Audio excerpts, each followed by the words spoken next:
Halo Sobat Pelajar, kembali lagi bersama saya Anissa Nirmala. Kali ini kita akan membahas materi yang menarik loh, yaitu kolonialisasi bangsa Portugis dan perlawanan rakyat Aceh. Simak videonya baik-baik ya.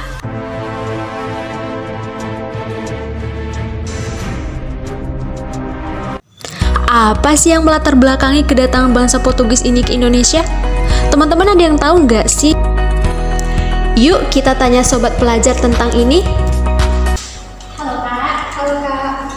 Sebelumnya perkenalkan, nama saya Anissa Nirmala dari Pendidikan Sejarah Universitas Negara. Di sini saya ingin meminta waktu Kakak sebentar untuk diwawancarai Bapak Yusuf ya. Silakan Kak. Sebelumnya nama Kak siapa dan dari mana? Nama saya Bella Indana dari Universitas di Padang. Jadi di sini saya ingin menanyakan sedikit tentang proses masuknya Portugis ke Indonesia. Kakak tahu kan kita pernah dijajah oleh bangsa tersebut? Tahu Kak? Apakah Kak mengetahui bagaimana proses masuknya Portugis ke Indonesia? Setahu saya Kak, masuknya Portugis ke Indonesia itu dikarenakan jatuhnya Konstantinopel, perkembangan teknologi dari Portugis ini mencari benua baru Kak. Latar belakang kedatangan bangsa Portugis ke Indonesia disebabkan oleh beberapa faktor. Pertama, jatuhnya Konstantinopel ke tangan Turki Utsmani pada tahun 1453 Masehi. Akibat jatuhnya Konstantinopel ini menutup jalur perdagangan Eropa ke Asia yang sebelumnya merupakan terminus jalur perdagangan dari Asia ke Eropa. Dari Konstantinopel ini, bangsa Eropa termasuk Portugis mendapatkan rempah-rempah yang merupakan komoditi utama pada masa itu di kalangan bangsa Barat. Dengan dikuasainya Konstantinopel oleh Sultan Muhammad Al-Fatih, mengakibatkan pemasukan rempah-rempah ke negara Eropa menjadi sedikit dan harga nilai jual rempah-rempah pada masa itu menjadi tinggi. Kedua, yaitu mencari rempah-rempah. Dengan ditutupnya jalur perdagangan Eropa ke Asia, mengakibatkan Portugis mencari jalur alternatif dengan melakukan penjelajahan samudra. Di mana di samping itu, Portugis ini tidak memiliki kekayaan agraris sehingga menjadikan laut sebagai sumber perdagangan utama. Sedangkan di masa itu, aset yang bernilai tinggi adalah rempah-rempah yang memiliki sejuta manfaat seperti obat-obatan, pengawet makanan, bumbu masakan, dan juga simbol status sosial di kalangan negara Eropa.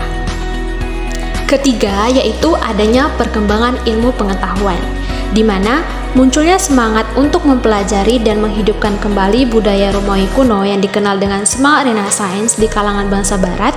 Hal ini mengakibatkan adanya perkembangan ilmu pengetahuan dan teknologi di kalangan dunia Barat, sehingga menghasilkan penemuan-penemuan baru seperti kompas, teropong, serta pengetahuan kalau bumi itu bulat.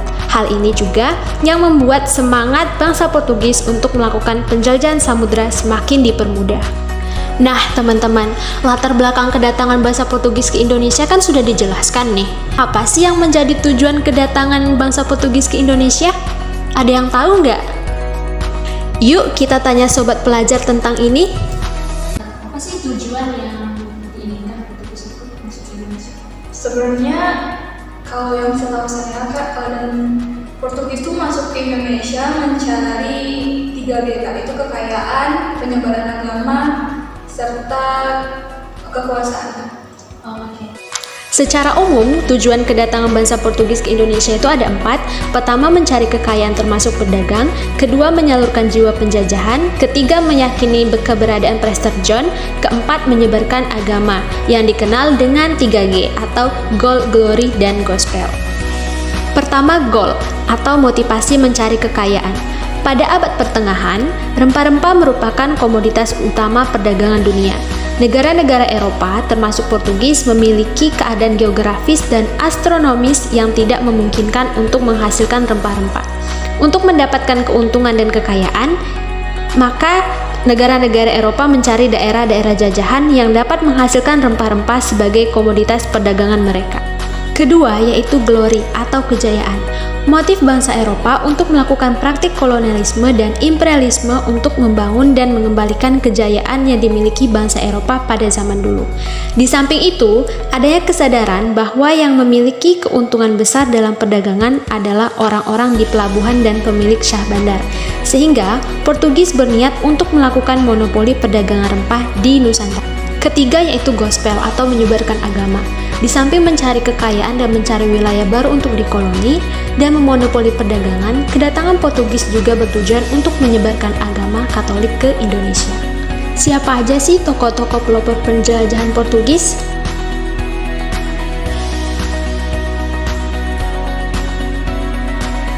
Bartolomeus Dias merupakan orang Portugis pertama yang melakukan penjelajahan samudra. Dia meninggalkan Portugis pada tahun 1487 dengan menyusuri pantai barat Afrika dan menemukan Tanjung Harapan di Afrika Selatan. Penjelajahan dilanjutkan oleh Vasco da Gama yang berlayar dari Portugis tahun 1497 dan berhasil melewati Tanjung Harapan. Pada tahun 1498, Vasco da Gama tiba di Calicut, India. Sejak saat itu, perdagangan antara orang Eropa dan India tidak melalui jalur tengah, tetapi melalui pantai timur Afrika. Ekspedisi dilanjutkan oleh Alfonso de Albuquerque dan berhasil menemukan Malaka pada tahun 1511. Keberhasilan Portugis menaklukkan Malaka membuat Portugis berhasil mengendalikan perdagangan rempah-rempah. Pada tahun 1512, Alfonso de Albuquerque melanjutkan perjalanan ke Maluku. Kedatangan Alfonso de Albuquerque ke Maluku disambut baik oleh Raja Ternate yang pada masa itu sedang bermusuhan dengan Tidore. Portugis berhasil mendirikan benteng dan mendapatkan monopoli perdagangan rempah-rempah di Maluku. Masa penjajahan bangsa Portugis. Penjajahan bangsa Portugis di Indonesia dimulai ketika kedatangan Alfonso de Albuquerque pada 1511 yang berhasil menguasai dan memonopoli perdagangan di Selat Malaka.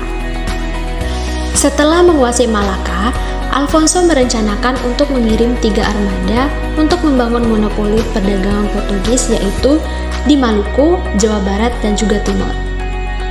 2 armada Portugis berhasil dikirim, yaitu pertama ke Maluku dengan tujuan mencari cengkeh, di mana kedatangannya diterima baik oleh Raja Ternate. Yang kedua yaitu ke Sunda Kelapa dengan tujuan mencari lada. Kedatangan Portugis ke Sunda Kelapa atau yang dikenal dengan Pajajaran pada saat itu berhasil menjalin kerjasama yang ditandai dengan dibuatnya prasasti kerjasama pada tahun 1522 Masehi. Puncak perdagangan rempah-rempah adalah antara tahun 1570 hingga 1630 Masehi. Pada masa ini, Portugis berusaha keras untuk mempertahankan monopoli atas rempah-rempah yang ada di Nusantara.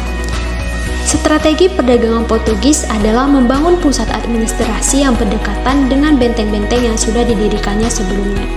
Pada tahun 1575 Masehi, Portugis memutuskan untuk meninggalkan monopoli di Nusantara ke daerah Tiongkok dan juga Jepang, karena wilayah Nusantara terlalu luas dan juga banyak persaingan dari pedagang lokal maupun internasional pada masa itu. Selama masa penjajahan Portugis di Nusantara, ternyata ada loh perlawanan dari rakyat pribumi, salah satunya perlawanan Aceh. Apa sih yang melatar belakangi perlawanan Aceh terhadap Portugis? Ada yang tahu nggak? Yuk kita tanya salah satu sobat pelajar. Halo Kak. Halo Kak. Sebelumnya perkenalkan nama saya Anissa Nimata dari Pendidikan Sejarah Universitas Balikpapan. Nama Kak siapa? Perkenalkan aku Kino, juga dari BMP. Oh, sama gitu. Iya. Sebenarnya di sini saya ingin bertanya sedikit Kak. Kakak tahu nggak sih perlawanan rakyat Indonesia terhadap Portugis? Oh, yang Aceh itu ya? Oh iya, itu salah satunya Kak. Tahu. Oh iya. Jadi di sini saya ingin bertanya Kak, Kakak tahu nggak sih apa aja latar belakang yang menyebabkan perlawanan Aceh itu? Setahu saya, latar belakang kenapa terjadinya perlawanan rakyat Aceh terhadap Portugis itu yang pertama karena jatuhnya Malaka ke tangan Portugis pada tahun 1511. Terus karena Malaka ini udah jatuh ke tangan Portugis, pastinya perdagangan yang di Malaka itu pindah ke Aceh.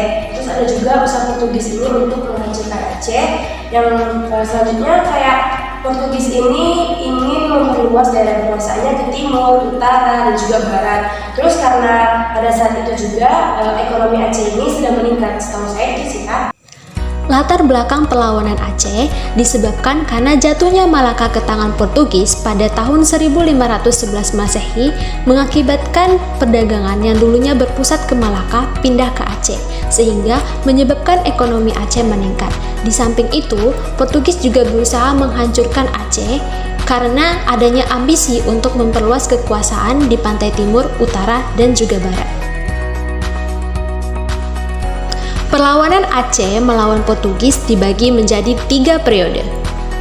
Periode pertama yaitu tahun 1514 sampai 1528 Masehi di bawah pimpinan Sultan Ali Muhayyad Shah. Pada tahun 1521 Masehi, armada Portugis di bawah pimpinan Jorge de Brito tiba dengan membawa 200 pasukan. Namun, pasukan tersebut berhasil dibantai oleh Sultan Ali Muhayyad Shah yang membawa 1000 pasukan dan 6 gajah. Sehingga Sultan Ali Muhayyad Shah berhasil membebaskan Aceh dari upaya penguasaan bangsa Portugis. Namun sayangnya pada tahun 1523 Sultan Ali Muhayyad Shah gugur.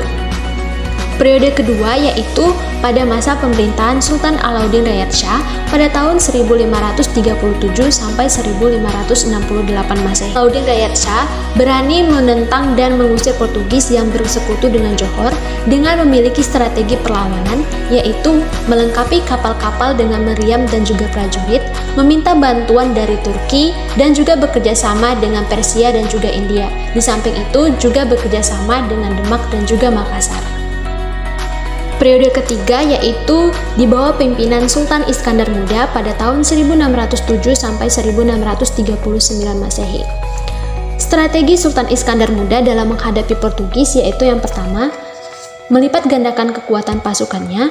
Yang kedua, angkatan laut diperkuat dengan kapal-kapal besar yang berisi 600 sampai 800 prajurit.